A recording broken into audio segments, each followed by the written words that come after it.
Assalamualaikum warahmatullahi wabarakatuh.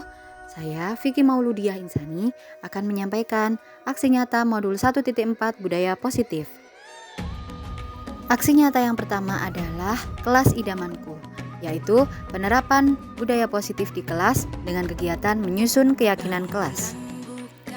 Latar belakang aksi nyata ini adalah kedisiplinan murid yang berasal dari hukuman atau penghargaan hanya bersifat sementara. Murid juga tidak merasa bertanggung jawab menaati peraturan yang ada karena proses penyusunannya satu arah. Maka perlu adanya keyakinan kelas yang disusun oleh semua warga kelas. Tujuan aksi nyata ini adalah menumbuhkan motivasi intrinsik untuk berdisiplin serta membiasakan budaya positif. Tolok ukur keberhasilannya adalah terbentuknya keyakinan kelas dan tidak ada keyakinan yang dilanggar murid dalam catatan perilaku. Berikut adalah tindakan aksi nyata kelas idamanku yang telah saya lakukan.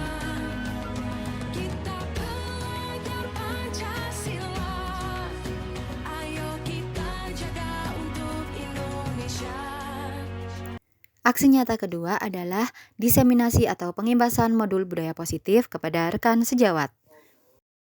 Alhamdulillahirrahmanirrahim. Saya ucapkan terima kasih kepada Bapak Ibu yang berkenan hadir pada hari ini untuk menghadiri acara diseminasi atau pengimbasan dari modul 1.4 yang sudah saya pelajari di pendidikan guru penggerak, yaitu tentang penerapan budaya positif.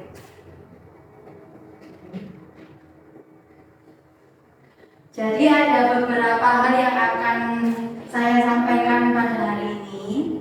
Yang pertama adalah perubahan paradigma belajar, kemudian ada disiplin positif, motivasi perilaku manusia, yang keempat ada kebutuhan dasar, posisi kontrol restitusi, kemudian ada keyakinan kelas, dan terakhir segitiga restitusi. Untuk yang pertama yaitu tentang perubahan paradigma. Jadi perubahan paradigma tentang teori kontrol atau teori pilihan. Nah, jadi ini ada beberapa miskonsepsi yang mungkin kita alami, saya atau Bapak Ibu sekalian alami selama mengajar. Yang pertama adalah ilusi guru itu bisa mengontrol murid. Jadi selama ini mungkin kita halu ya, kita menganggap kalau kita itu sebagai orang dewasa bisa mengontrol apa yang harus dilakukan murid, kita bisa mengontrol kedisiplinan murid. Jadi yang bisa mengontrol murid itu sebenarnya adalah diri mereka sendiri. Jadi kalau misalnya kita memaksa, kemudian anaknya mau, itu bisa saja dia mau dari dirinya sendiri, keinginannya itu dari dirinya sendiri, mungkin supaya gurunya nggak kelamaan ngomong, supaya tidak dicereweti lebih lama, saya mau, mungkin seperti itu. Guru bisa mengontrol murid itu hanyalah sebuah ilusi. Kemudian yang kedua, ilusi bahwa semua penguatan positif itu efektif dan bermanfaat. Nah, penguatan positif itu mungkin bisa kita sebut dengan penghargaan. Mungkin penghargaan atau pujian itu tidak selalu efektif. Kenapa? Karena penghargaan atau pujian itu asalnya dari luar, bisa memotivasi dari luar diri anak. Jadi kalau misalnya tidak suatu saat guru lupa untuk memberikan penghargaan, bisa saja anak itu tidak akan tertarik lagi untuk melakukan perbuatan yang baik. Kemudian yang ketiga, ilusi bahwa kritik dan membuat orang merasa bersalah itu juga dapat menguatkan karakter. Nah, ini sama seperti yang kedua. Kalau kita mau memberikan kritik, itu belum tentu membuat anak itu bisa berubah menjadi lebih baik. Jadi yang bisa mengontrol seperti yang di awal tadi adalah diri anak-anak sendiri. mereka sendiri yang memiliki wewenang untuk mengendalikan diri. Jadi kalau misalnya kita sudah memberikan kritik yang menentukan saya mau ikut sesuai arahannya Bapak Ibu guru itu anak-anak sendiri. Saya nggak mau menuruti itu juga keinginan anak-anak sendiri. Yang keempat adalah ilusi bahwa orang dewasa memiliki hak untuk memaksa. Ini adalah mungkin yang sering kita lakukan ya. Kita memberikan pembiasaan itu dengan cara memaksa. Mungkin memang awalnya anak-anak itu mau, supaya kita memaksa juga tujuannya biasanya supaya lama-lama anak-anak itu terbiasa gitu. Tapi bisa saja kalau anak itu dalam dirinya tidak ada keinginan, itu hanya akan berlaku sebentar. Jadi cuma ikut mau melakukan apa yang kita suruh itu cuma sebentar. Contohnya yang kemarin tentang sampah ya. Setelah kita paksa, kalau nanti tidak mau mengambil sampahnya, tidak pelajaran dulu. Selama 3 hari, anak-anak bisa tertib ya, tidak buang sampah sembarangan lagi. Itu cuma bertahan sampai 3 hari. Selanjutnya, ternyata anak-anak kembali lagi buang sampah sembarangan. Nah, itu adalah salah satu contoh bahwa orang dewasa memiliki hak untuk memaksa adalah ilusi. Jadi selama ini kita cuma bantu. Nah, kemudian ini adalah tabel perubahan paradigma stimulus respon dan juga teori kontrol. Kalau di stimulus respon kita itu menganggap kebutuhan semua orang itu sama. Padahal nyatanya kebutuhan orang itu berbeda. Kemudian kita juga mencoba mengubah orang agar berpandangan sama dengan kita. Kalau di teori kontrol, kita berusaha memahami pandangan orang lain tentang dunia. Kemudian yang paling penting adalah pada baris kelima, orang lain bisa mengontrol saya, itu di stimulus respon. Kalau di teori kontrol, hanya Anda yang bisa mengontrol diri Anda. Jadi kita sendiri yang bisa mengontrol diri kita. Jadi yang kesimpulan yang bisa saya sampaikan, motivasi yang paling penting untuk berubah itu adalah motivasi dari dalam diri sendiri atau motivasi internal. Nah, Bapak Ibu mungkin apa waktu kecil dulu pernah mengalami misalnya punya keinginan untuk menyapu, tapi belum sampai pegang sapu, orang tua nyuruh. Nah, itu biasanya bagaimana? Jadinya aku tambah semangat atau tambah hilang semangatnya? Tambah hilang ya. Tambah nggak jadi biasanya. Itu juga saya alami. Ternyata kalau kita disuruh itu belum tentu bisa mengubah perilaku. Jadi diri kita sendiri yang bisa mengontrol kita.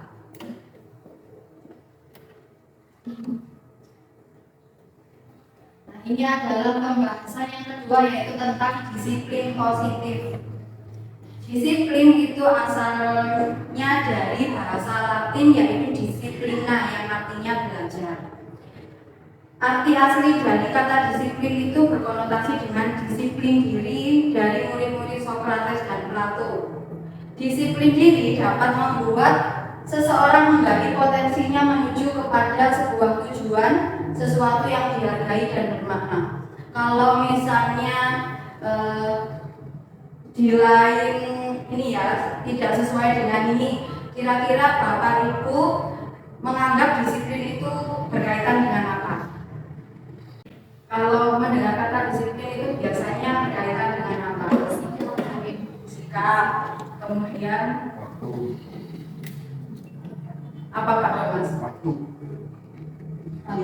Waktu atau mungkin paksaan. Kalau disiplin identik dengan kita itu bisa memaksa. Nah, dalam budaya kita makna kata disiplin itu berubah menjadi sesuatu yang dilakukan seseorang pada orang lain untuk mendapatkan kepatuhan mungkin kita memahami selama ini. Kecenderungan umum adalah menghubungkan kata disiplin dengan ketidaknyamanan, bukan dengan apa yang kita hargai atau pencapaian suatu tujuan mulia. Jadi kalau kita menganggap disiplin itu pasti tidak boleh bersenang-senang berlebihan, mungkin seperti itu ya. Anak masih ingin bermain, kita suruh masuk karena memang sudah jamnya masuk, itu kan memang memotong kesenangan. Nah, itu jadi menimbulkan ketidaknyamanan. Jadi kalau kita menganggap disiplin itu tidak ada hubungannya dengan apa yang kita hargai. Nanti akan dijelaskan di slide-slide berikutnya. Makna disiplin positif yang dikemukakan oleh Bapak Pendidikan kita yaitu Ki Hajar Dewantara maupun Brian Crossen adalah disiplin sebagai bentuk kontrol diri, yaitu belajar untuk mengontrol diri agar dapat mencapai suatu tujuan mulia yang mengacu pada nilai-nilai kebajikan. Nah, nilai-nilai kebajikan itu kalau kita kenal sekarang beberapa sudah dimasukkan dalam profil pelajar Pancasila. Ada yang beriman dan lain sebagainya, itu namanya nilai kebajikan. Nah, disiplin yang kuat adalah syarat utama untuk mencapai kemerdekaan. Merdeka sendiri menurut Ki Hajar Dewantara yaitu tidak hanya terlepas dari perintah. Jadi tidak hanya merdeka itu tidak hanya lepas dari perintah orang lain, tapi juga kemampuan kita untuk memerintah diri sendiri. Nah, disiplin erat kaitannya dengan merdeka tadi. Nah, sekarang kita sudah masuk ke pembahasan yang ketiga yaitu motivasi perilaku manusia. Nah, jadi ada beberapa hal yang memotivasi seseorang itu melakukan sesuatu. Yang pertama adalah untuk menghindari ketidaknyamanan atau hukuman. Contohnya pada saat mungkin anak-anak berangkat tidak terlambat ketika berangkat sekolah. Nah, itu ada beberapa alasannya. Mungkin saja yang pertama untuk menghindari ketidaknyamanan atau agar dia itu tidak dihukum. Kemudian yang kedua untuk mendapatkan imbalan atau penghargaan dari orang lain. Mungkin saja selain mempunyai alasan untuk tidak dihukum tadi, bisa saja anak bisa berangkat pagi itu supaya dipuji oleh Bapak Ibu guru, supaya mendapatkan hadiah misalnya. Dan motivasi yang ketiga adalah untuk menjadi orang yang mereka inginkan dan menghargai diri sendiri dengan nilai-nilai yang mereka yakini. Nah, ini berarti dia ingin menjadi orang yang lebih baik. Nah, dari ketiga motivasi ini, kira-kira yang merupakan motivasi dari dalam diri itu yang mana? Yang ketiga. Nah, ya. Yang pertama dan kedua itu merupakan motivasi eksternal. Jadi anak itu memiliki motivasi untuk berperilaku yang lebih baik itu dengan melihat pendapat orang lain. Jadi menghindari hukuman atau mendapatkan imbalan itu karena dia ingin dilihat lebih baik oleh orang lain. Nah, ini motivasinya berasal dari dua. Kemudian yang ketiga merupakan motivasi internal, yaitu yang berasal dari dirinya sendiri. Ini merupakan tujuan dari disiplin positif tadi. Yang keempat ada kebutuhan dasar manusia. Jadi manusia hidup itu memiliki 4 kebutuhan yang harus mereka penuhi. Yang pertama adalah bertahan hidup. Kebutuhan yang bertahan hidup itu merupakan kebutuhan yang bersifat fisiologis untuk bertahan hidup, misalnya kesehatan, rumah, makanan, pakaian, dan lain-lain. Kemudian yang kedua ada kasih sayang dan rasa diterima. Nah, kebutuhan ini merupakan kebutuhan untuk diterima oleh guru dan juga temannya. Kemudian yang ketiga kebutuhan kebebasan, yaitu kebutuhan akan pilihan bebas dan mandiri dalam menentukan pilihan senang bergerak mencoba hal baru. Jadi anak itu butuh untuk bebas melakukan apa yang diinginkan. Yang keempat, kesenangan, yaitu kebutuhan akan kesenangan, bermain, tertawa ketika berinteraksi dengan guru atau temannya, baik di kelas maupun di lingkungannya. Yang terakhir adalah kebutuhan pengakuan atas kemampuan, yaitu ingin dianggap berharga, ingin diakui, ingin dihormati, atau merasa bisa mengendalikan sesuatu. Itu merupakan kebutuhan akan penguasaan. Nah, jadi semua perilaku anak itu pasti punya alasan, yaitu untuk memenuhi kebutuhannya. Entah dari yang kelima ini, entah salah satu atau beberapa. Nah, dari yang sudah saya jelaskan sedikit tadi, ini ada sebuah kasus.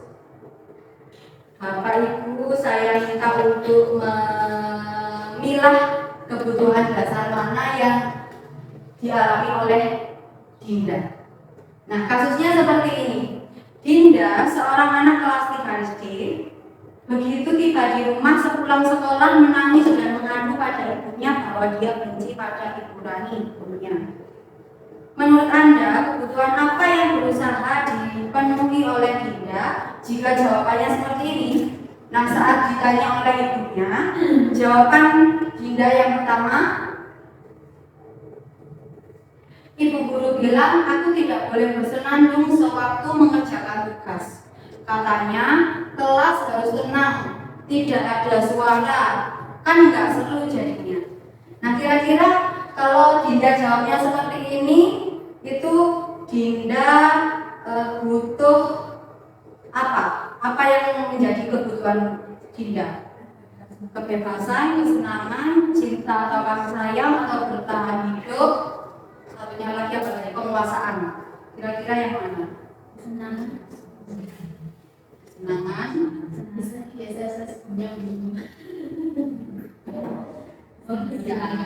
Memang kesenangan, dia ingin melakukan sesuatu yang disenangi.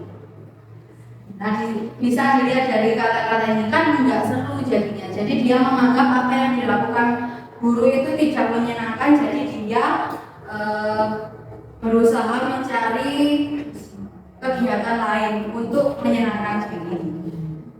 Jadi walaupun perilaku anak itu baik maupun tidak baik, itu semuanya ada tujuannya atau untuk memenuhi kebutuhan. Yang kedua, ibu guru tidak menyapaku hari ini, padahal aku pakai jepit rambut baru. Nah, kira-kira kalau seperti ini, kebutuhan apa yang ingin dicapai oleh Dinda? Kasih sayang. Cinta dan kasih sayang. Penguasaan.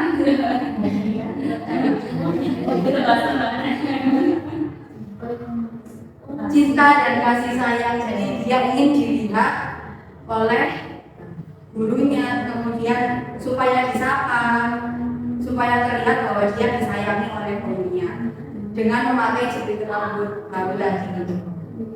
Kemudian yang ketiga, aku sebel, gambarku tidak rapi, malah ibu guru nunjukin ke teman-temanku di depan kelas. Kira-kira yang ini kebutuhan apa yang ingin dipenuhi oleh Dinda? Pilihannya tadi kesenangan, kebebasan, cinta dan kasih sayang, penguasaan dan bertahan hidup. Penguasaan ya. Penguasaan. Dia ingin diakui bahwa dia itu baik, tidak mau dijelek-jelekan di depan teman-temannya. Kemudian yang keempat, aku bosen masa belajarnya cuma gitu-gitu aja, dengerin ibu guru aja. Kira-kira yang terakhir ini, yang belum tadi adalah bertahan hidup dan kebebasan. Kira-kira yang mana? Kebebasan ya? Jawabannya adalah kebebasan.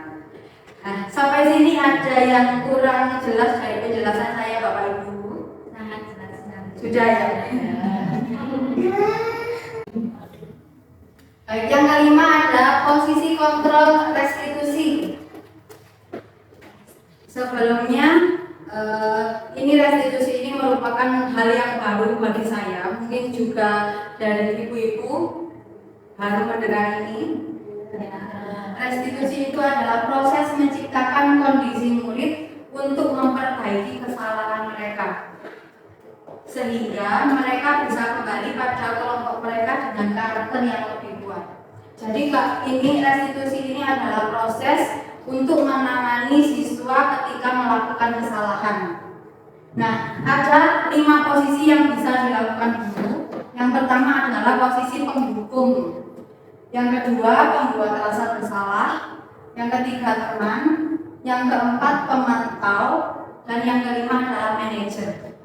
Nah, kira-kira yang pernah dilakukan Bapak Ibu guru di sini kira-kira yang mana? Sebelum saya jelaskan masing-masing. Pemantau, manajer.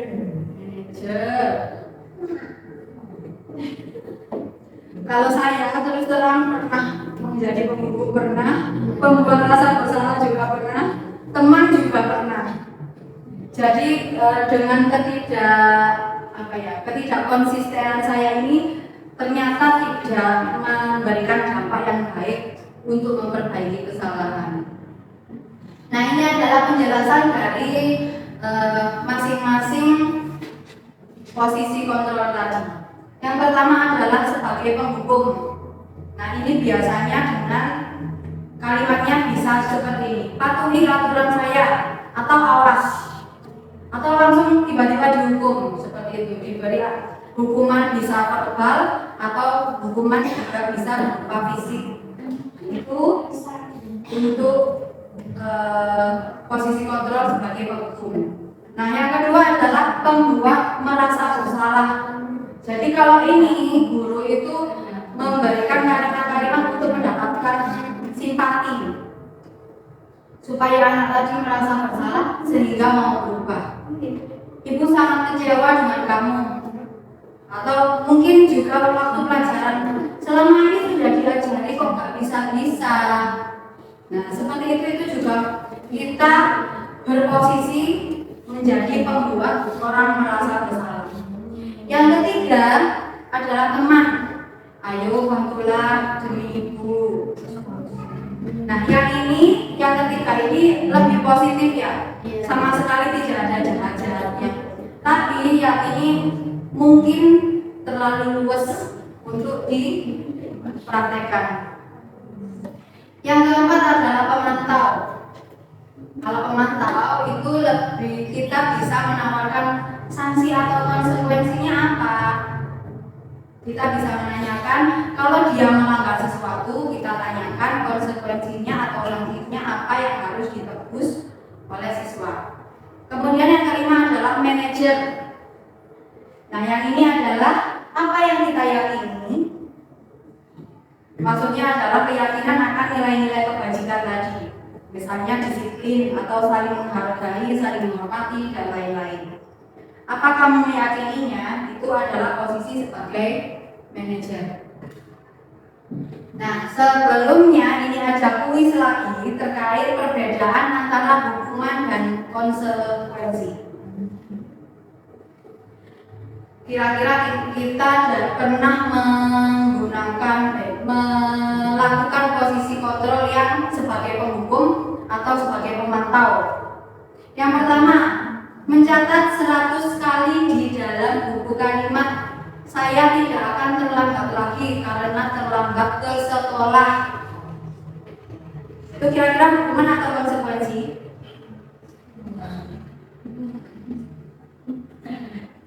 Ya, itu adalah hukuman. Yang kedua, lari mengelilingi lapangan basket 2 kali karena terlambat hadir di sekolah. Hukuman. Ya, benar. Yang ketiga, murid diminta untuk push up 15 kali karena tidak menggunakan masker di sekolah. Hukuman. Ya, masih hukuman. Yang keempat, yang dicoret-coret? Konsekuensi. Yang kelima, membersihkan tumpahan air di meja tulis karena tersenggol pada saat belajar.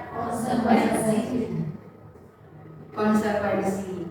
Yang keenam, murid disuruh untuk tidak menggunakan sepatu seharian di sekolah karena tidak mengenakan sepatu warna hitam. Ya, hukuman. Yang terakhir, lari mengelilingi lapangan basket 2 kali karena terlambat 10 menit untuk pelajaran PJOK.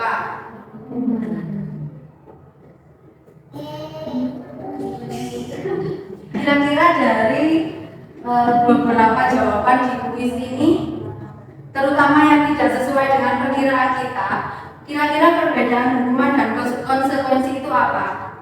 Jadi hukuman itu biasanya lebih menyakitkan, itu yang pertama. Kemudian yang kedua, tidak ada hubungannya dengan apa yang dilakukan atau tidak ada hubungannya dengan kesalahan. Kesalahannya tidak mengerjakan tugas, tapi hukumannya disuruh untuk di depan kelas pulang misalnya. Itu hukuman tidak ada hubungannya sama sekali.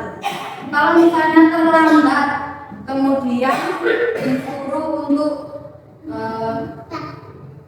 misalnya pada saat istirahatnya dikurangi. Jadi harus menyelesaikan dulu tugasnya untuk menggantikan waktu yang terbuang di awal tadi. Kira-kira hukuman atau konsekuensi? Ya, kalau konsekuensi itu masih ada hubungannya dengan kesalahannya. Nah, seperti yang terakhir kita tadi, saya dulu di kuis jawabnya juga hukuman, tapi ternyata ini merupakan konsekuensi. Karena apa? Ini masih ada hubungannya karena untuk pelajaran PJOK. Jadi lari itu masih berhubungan. Hal yang pertama tadi, lari mengelilingi lapangan basket 2 kali karena terlambat hadir di sekolah ini secara umum, jadi tidak berhubungan. Nah, ini ada video 5 posisi kontrol dari penghukum hingga manajer tadi. Kita coba untuk membedakannya.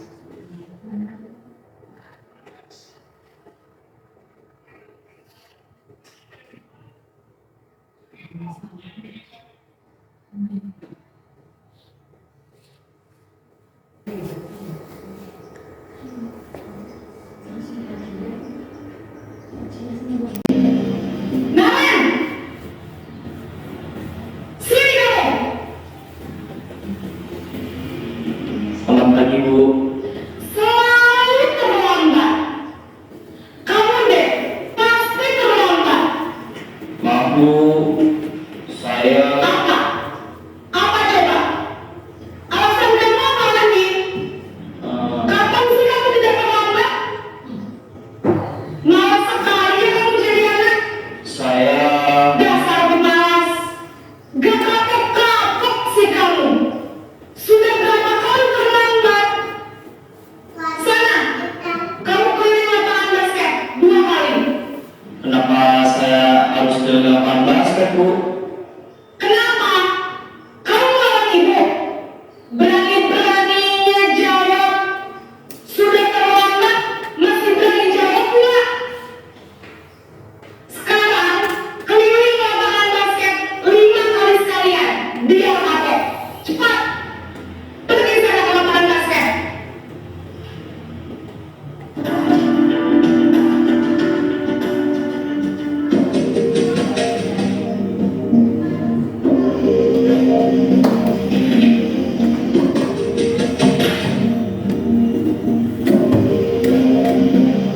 Naran!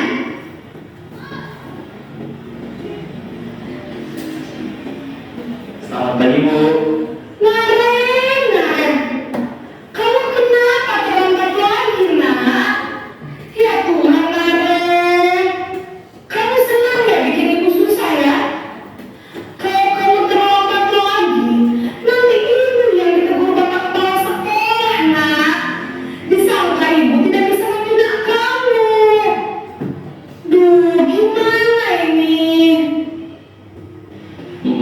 Maaf Bu, Bagus deh Naren. Kamu suka ya kalau ibu ditegur kepala sekolah? Terus, sekarang ibu harus tulis apa ini di buku absen? Ini kamu sudah sering terlambat loh. Ibu harus apa coba? maaf Bu, maaf sekali. Ya sudah, lain kali jangan bikin ibu susah lagi ya nak ya. Ibu tidak akan pulang lagi kalau kamu begini terus. Bisa jantungan kalau ibu ditegur bapak kepala sekolah. Salah cepatnya ke kelas. Maaf ya Bu, maaf sekali. Beda sekali ya dengan yang penghukum tadi. Kalau penghukum tadi lebih keras. Posisi tengah rasa bersalah berbicara dengan nada tenang.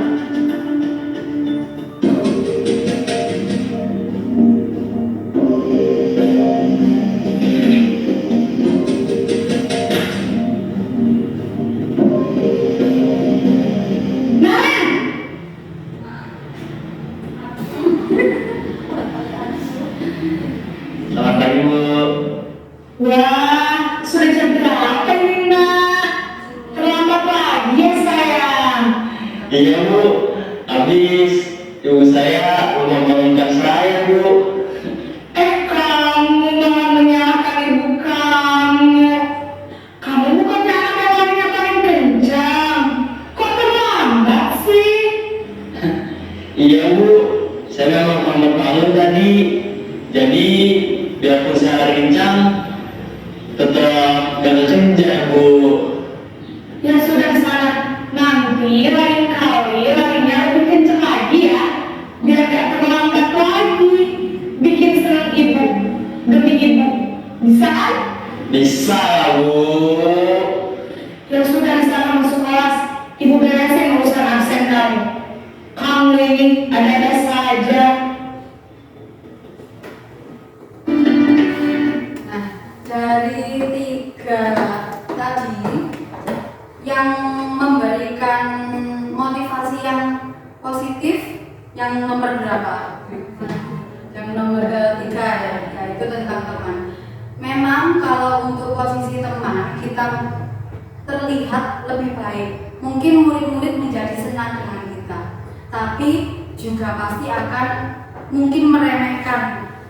Nggak apa-apa kalau sama Bu itu ternyata terlalu sabar, nggak pernah dihukum. Nah itu kalau sebagai teman. Kemudian yang keempat sebagai pemantau.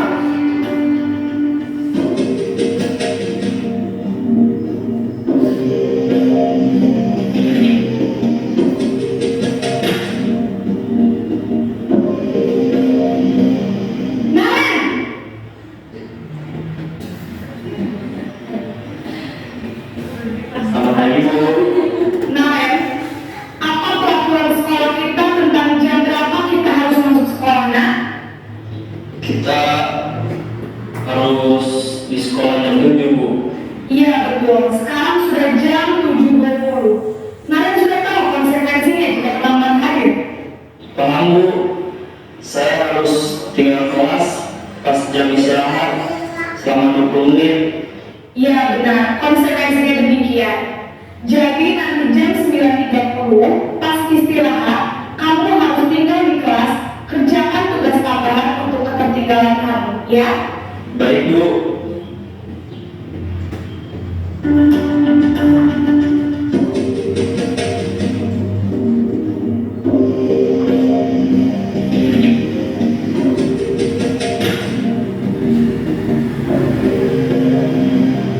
Naren!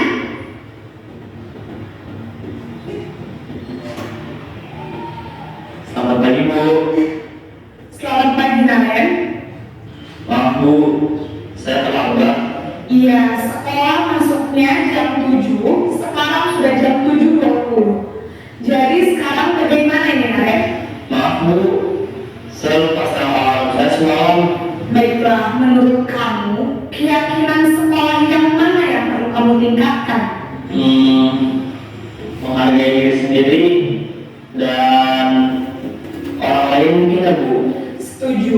Jadi, apakah Naren meyakini prinsip saling menghormati tersebut? Iya Bu, saya melihat ininya. Apakah kalian bersedia memperbaiki masalah keterlambatan ini? Bersedia Bu.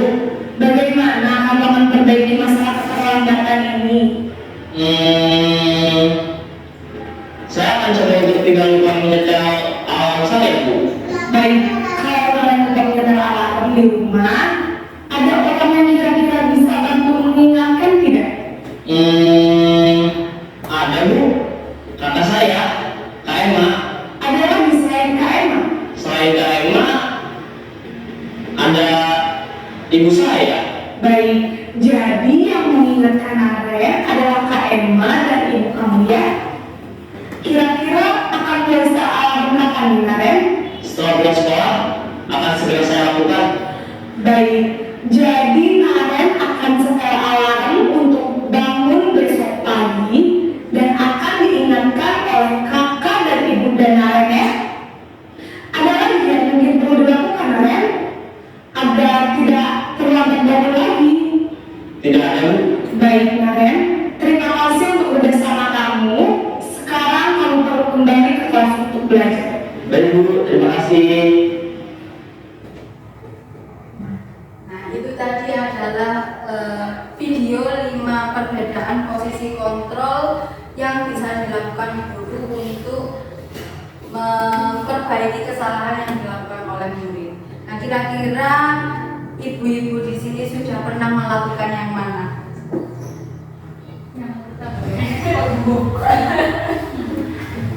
Yang pertama, saya juga sering, tidak ada hubungannya dengan apa yang dilakukan, kita memberikan hukuman supaya anak-anak jerah, itu saya juga terus terang sering. Kemudian yang ketiga, sebagai teman itu juga setelah kok kayak terlalu keras, berubah, tapi kebablasan, jadi terlalu seperti teman, malah akhirnya jadi tidak bisa disiplin. Kemudian yang posisi kontrol itu sudah mulai positif, apa yang dilakukan guru itu sudah positif, tapi belum sampai di tahap anak itu ingin merubah perilakunya sendiri. Jadi konsekuensinya sudah ada, tapi tidak ada keyakinannya. Nah, untuk posisi kontrol yang kelima sebagai manajer, itu guru tidak memberikan hukuman, tidak memberikan konsekuensi atau pujian dan lain-lain, tapi guru hanya bertugas untuk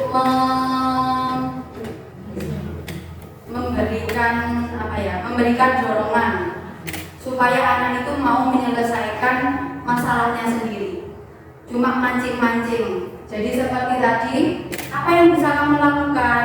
Nah, seperti itu. Jadi narennya sendiri yang mencari solusi dan untuk kesalahan yang dilakukan.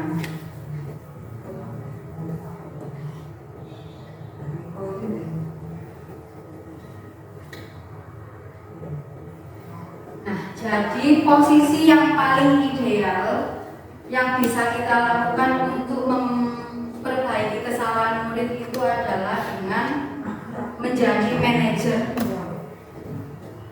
Nah, penjelasannya adalah guru berbuat sesuatu bersama murid. Murid dituntut untuk menemukan solusi atas permasalahannya sendiri. Jadi menuntun menemukan solusi, tidak memberikan konsekuensi atau hukuman. Kemudian posisi manajer mengacu pada restitusi yang dapat menjadikan murid sebagai manajer bagi dirinya sendiri.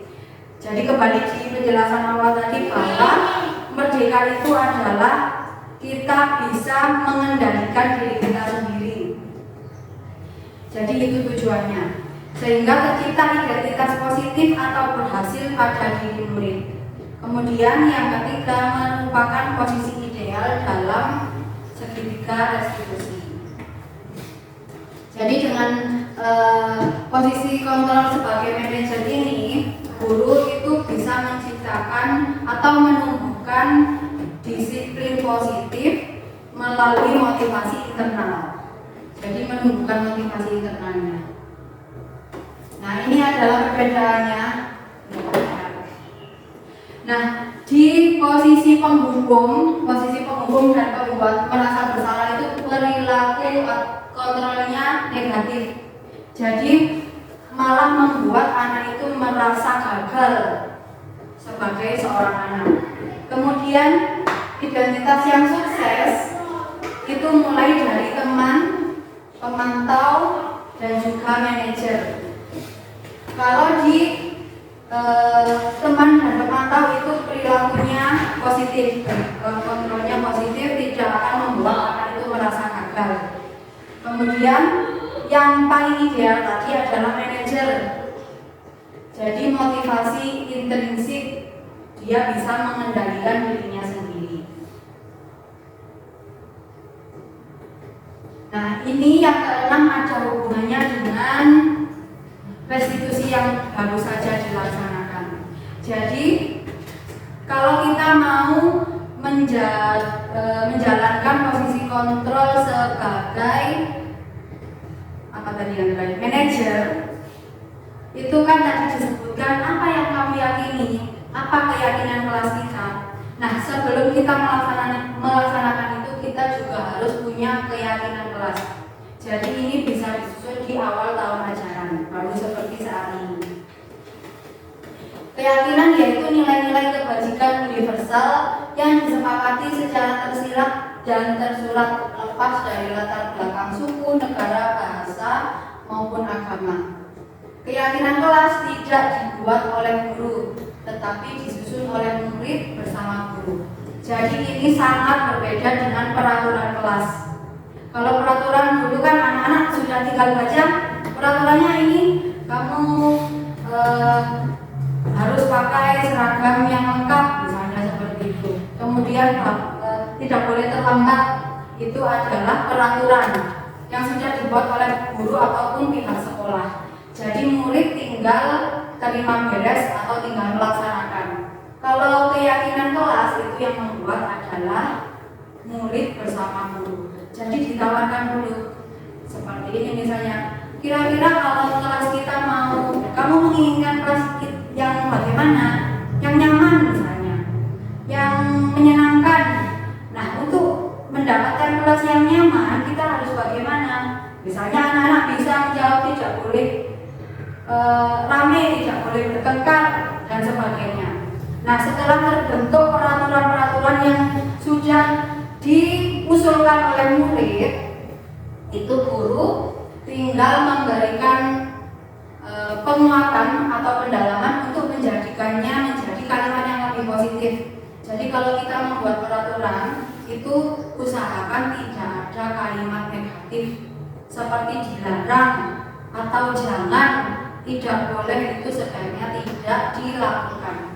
Jadi kalau misalnya tidak boleh terlambat, berarti bisa diganti dengan apa kira-kira?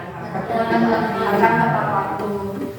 Tidak boleh berlarian di kelas misalnya, bisa diganti dengan jalan hati-hati atau pelan-pelan, seperti itu. Nah, kalau sudah menjadi kalimat positif, guru itu bisa melakukan pendalaman lagi dengan merubah menjadi nilai-nilai kebajikan. Kira-kira kalau dalam tepat waktu itu nilai kebajikannya apa? Misalnya menghargai diri sendiri dan orang lain atau disiplin. Kalau misalnya membuang sampah di tempat sampah, itu nilainya apa? Misalnya menjaga kebersihan atau menyayangi alam, misalnya seperti itu. Jadi keyakinan kelas boleh seperti itu. Satu, disiplin waktu misalnya. Yang kedua, menghargai diri sendiri. Ketiga, menghargai orang lain. Nah, dari nilai-nilai itu bisa diturunkan. Kira-kira yang merupakan nilai menghargai orang lain itu perilakunya apa saja, anak-anak? Karena tinggal menyebutkan apa saja dari yang termasuk menghargai orang lain, tidak mengganggu, dan lain-lain seperti itu. Nah, kemudian seseorang akan lebih tergerak dan bersemangat untuk menjalankan keyakinannya daripada hanya sekedar mengikuti serangkaian peraturan tertulis tanpa makna. Nah, dengan adanya keyakinan kelas ini, kan tadi murid sendiri yang membuat, murid merasa dilibatkan mereka merasa yang membuat sendiri. Kalau misalnya murid tadi melanggar itu atau temannya yang melanggar itu bisa saja merasa dikhianati. Nah, karena merasa dia untuk menghindari perasaan tadi, murid mungkin akan lebih bersemangat untuk menjalankan keyakinannya. Jadi ini lebih baik daripada peraturan kelas. Nah, ini bedanya. Peraturannya adalah hadir di sekolah 15 menit sebelum pembelajaran dimulai. Kalau kita lupa menjadi keyakinan yaitu menghormati orang lain atau komitmen. Dilarang melakukan kekerasan, keyakinan atau nilai kebajikannya adalah keamanan atau saling menghormati. Dilarang menggunakan narkoba, nilai kebajikannya adalah kesehatan. Jadi bukan hanya kamu tidak boleh menggunakan narkoba, kamu tidak boleh merokok. Kalau kita tahu alasannya yaitu nilai kebajikannya kesehatan, itu mungkin akan lebih mengena dalam diri anak. Tidak cuma aku kenapa kok nggak boleh ini, kok nggak boleh itu, kok harus ini, harus itu, seperti itu. Kemudian bagian atau menunggu giliran ini termasuk menghormati orang lain dan berempati. Dilarang merokok, kesehatan dan juga menghormati orang lain. Menggunakan masker, kesehatan dan keamanan. Dan yang terakhir, contohnya berjalan di kelas dan koridor, ini untuk alasan keamanan dan keselamatan. Jadi semua yang peraturan itu harus ada alasannya atau nilai-nilai kebajikan yang dilakukan. Nah, ini adalah tahapan menciptakan keyakinan kelas yang sudah saya lakukan juga di awal semester ini. Yang pertama adalah berdiskusi memunculkan peraturan-peraturan yang perlu ditaati warga kelas. Loh, kalau misalnya kelas 1 belum bisa diajak diskusi, gurunya perlu memberikan pertanyaan pemantik, dipancing dulu. Kamu maunya kelasnya bagaimana? Kira-kira kamu suka yang kelasnya seperti apa? Seperti itu. Kemudian kalau sudah peraturannya sudah muncul seperti yang sudah saya jelaskan tadi, mengubah peraturan yang tertulis menjadi dari kalimat negatif menjadi bentuk kalimat positif. Jadi membuang kata-kata dilarang, jangan dan tidak boleh. Kemudian menemukan nilai kebajikan atau keyakinan yang dituju dari peraturan-peraturan.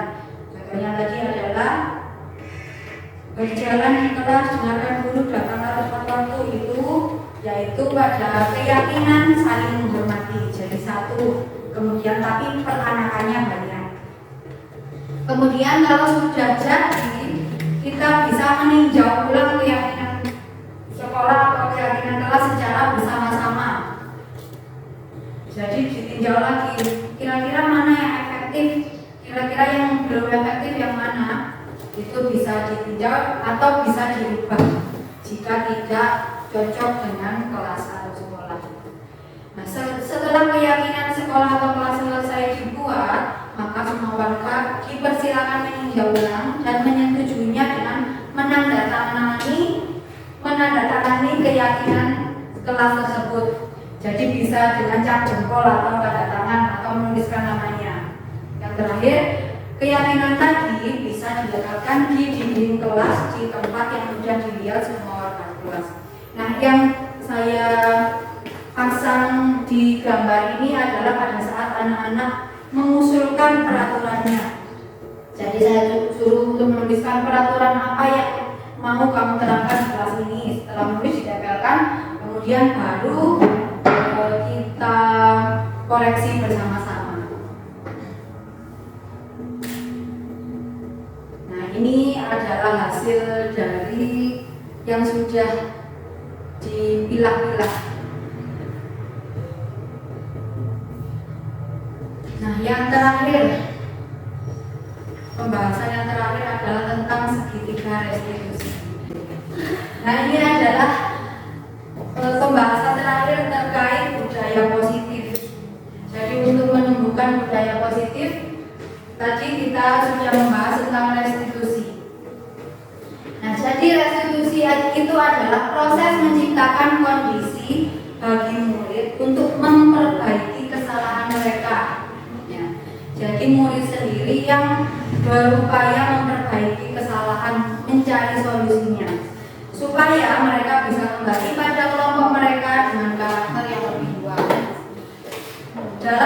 segitiga restitusi itu merupakan proses kolaboratif yang mengajarkan murid mencari solusi untuk masalah mereka dan berpikir tentang orang seperti apa yang mereka inginkan. Mereka ingin jadi orang seperti apa. Itu merupakan tujuan mulia dari segitiga restitusi. Nah, segitiga restitusi kenapa disebut segitiga? Karena ada 3 langkah yang dilakukan. Yang pertama adalah menstabilkan identitas. Yang kedua, validasi tindakan yang salah. Dan yang ketiga adalah menanyakan keyakinan. Saya bahas dulu yang pertama, menstabilkan identitas. Tahap ini bertujuan untuk mengubah identitas anak dari orang yang gagal karena melakukan kesalahan menjadi orang yang sukses. Nah, pada tahap ini guru bisa memberikan kalimat-kalimat seperti ini. Kamu tidak apa-apa melakukan kesalahan. Semua orang pasti melakukan kesalahan. Atau tidak ada manusia yang sempurna. Bisa juga dengan melakukan kesalahan itu hal yang normal. Jadi kita menormalisasi kesalahan yang dilakukan murid. Nah, kenapa harus malah dinormalisasi? Selama ini kan mungkin perbuatan ini salah loh ya. Nah, seperti itu kan mungkin ya yang pernah kita lakukan. Jadi kalau di segitiga restitusi itu malah kita perlu menormalkan kesalahan mereka. Kita menganggap kesalahan itu wajar dilakukan oleh semua orang karena manusia itu tempatnya salah, seperti itu. Jadi normal anak melakukan kesalahan. Kalau sudah seperti itu, mungkin anak akan merasa nyaman. Jadi bisa bercerita dengan sesungguhnya apa yang dia lakukan. Bapak Ibu mungkin pernah mengalami pada saat anak melakukan kesalahan kemudian ditanya malah berbohong. Pernah atau tidak? Pernah. Nah, itu kenapa? Mungkin karena dia merasa tidak nyaman. Mungkin bisa saja takut dihukum. Atau mungkin dia takut kalau guru itu menganggap dia menjadi anak yang tidak baik. Seperti itu. Itu karena dia tidak nyaman. Jadi dengan menstabilkan identitas itu kita bisa membuat anak itu merasa bisa terbuka dengan kita. Yang kedua adalah validasi tindakan yang salah. Setiap tindakan kita lakukan dengan suatu tujuan, yaitu untuk memenuhi kebutuhan dasar. Dengan begitu kita akan bisa menemukan cara-cara paling efektif untuk memenuhi kebutuhan tersebut. Nah, ini kembali lagi ke pembahasan awal tadi, yaitu semua yang dilakukan oleh seseorang itu pasti punya alasan, yaitu karena ingin memenuhi kebutuhan. Jadi baik perilakunya baik ataupun buruk itu pasti ada alasannya, pasti ada tujuannya, yaitu untuk memenuhi kebutuhan. Bisa saja dia mengganggu teman-temannya karena ingin diakui atau karena ingin mendapatkan perhatian dari teman-temannya. Ada kan mungkin anaknya seperti itu. Kemudian dia mengambil makanan temannya, mungkin karena sudah lapar tidak bawa uang jajan, tapi dilakukan dengan cara yang salah. Itu karena mungkin dia ingin memenuhi kebutuhan untuk bertahan hidup misalnya. Jadi di sini yang bisa dilakukan guru menanyakan tujuan kamu melakukan hal yang tadi itu apa? Kenapa kamu melakukan hal itu? Seperti itu. Itu setelah melakukan langkah yang pertama. Kemudian langkah yang ketiga menanyakan keyakinan. Setelah langkah segitiga restitusi 1 dan 2 terlewati, maka anak akan siap untuk dihubungkan dengan nilai-nilai yang dia percaya dan berpindah menjadi orang yang dia inginkan. Nah, ini berhubungan dengan materi sebelumnya, yaitu keyakinan kelas. Keyakinan kelas kamu, apa yang sudah kamu langgar dengan melakukan perbuatan tadi, seperti itu. Jadi segitiga restitusi ini bisa sempurna dilakukan kalau kita sudah membuat keyakinan kelas bersama anak-anak. Nah, ini saya ada satu video penerapan segitiga restitusi yang sudah coba saya lakukan dengan kasus seperti ini. Saat jam pelajaran berlangsung, Adam terlihat makan jajanan di dalam kelas, sementara teman-temannya belajar. Adam makan secara sembunyi-sembunyi dan terburu-buru, sehingga remakan makanannya banyak yang terjatuh di bangku dan lantai. Saat istirahat, Bu Vivi, wali kelas 4, memanggil Adam ke ruang guru.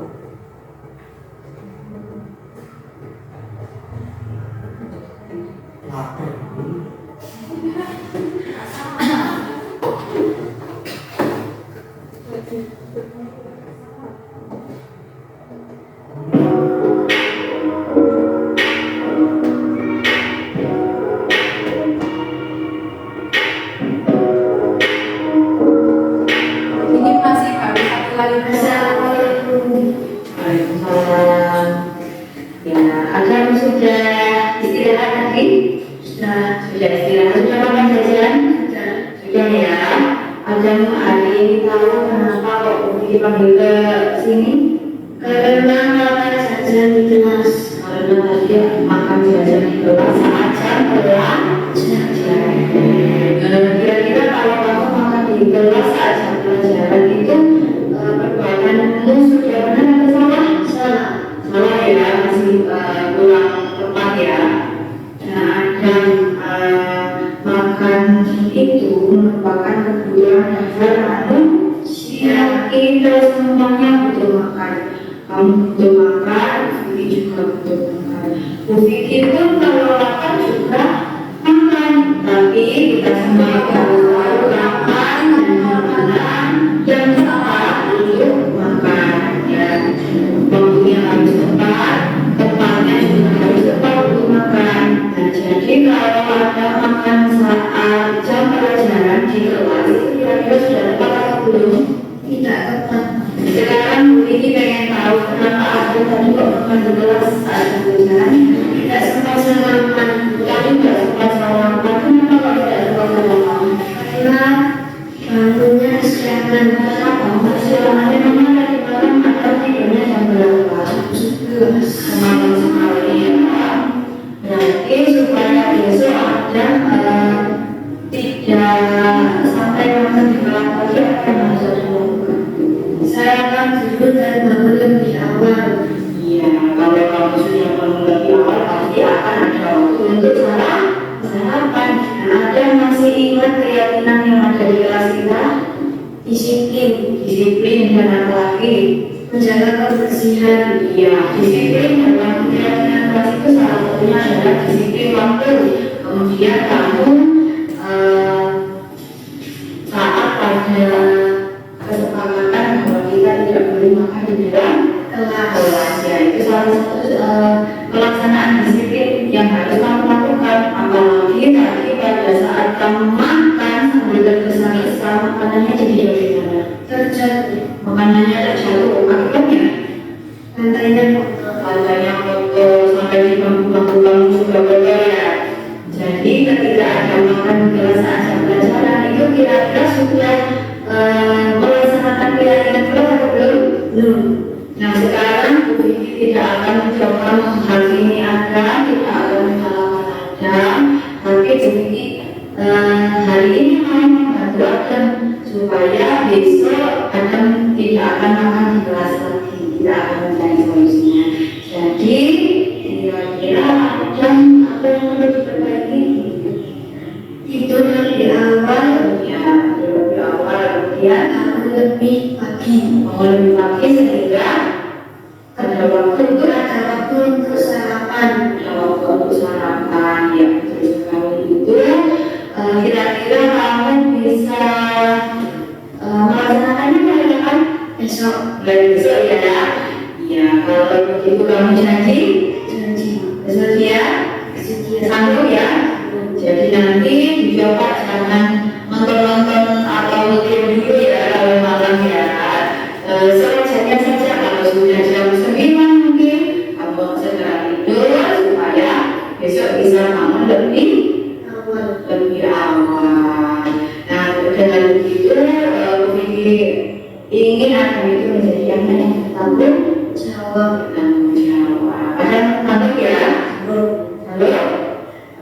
lagi.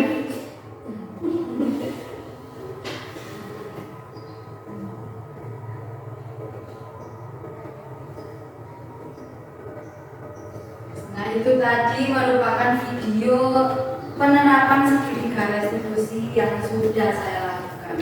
Jadi dari kasus seorang anak yang bernama Adam tadi yang makan jajanan di dalam kelas, itu tidak serta-merta kita langsung menghukum atau jajanannya langsung diambil, tidak seperti itu. Nah, kita perlu memanggil dulu. Kalau bisa jangan menghukum atau membicarakan kesalahan anak itu di depan teman-teman. Itu untuk membentuk kenyamanan dulu. Kita membuat suasana yang nyaman dulu, misalnya dipanggil di luar kelas atau di tempat yang lain yang mungkin anak tersebut tidak akan merasa malu, tidak akan merasa gagal atau merasa bersalah. Kemudian yang perlu kita lakukan adalah tadi menstabilkan identitas supaya identitasnya stabil. Kita perlu menormalkan kesalahannya. Jadi kita memberikan penguatan. Kamu nggak apa-apa kok melakukan kesalahan, itu normal sekali. Kamu ingin makan itu normal. Semua karena makhluk itu membutuhkan makanan.